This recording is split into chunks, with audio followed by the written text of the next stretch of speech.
ஏ பாஷா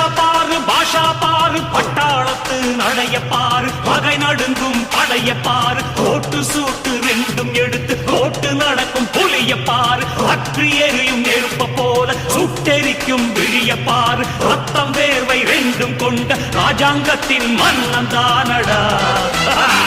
இவன் பேருக்குள்ளே காந்தம் உண்டு உண்மைதானடா இவன் பேருக்குள்ளே காந்தம் உண்டு உண்மை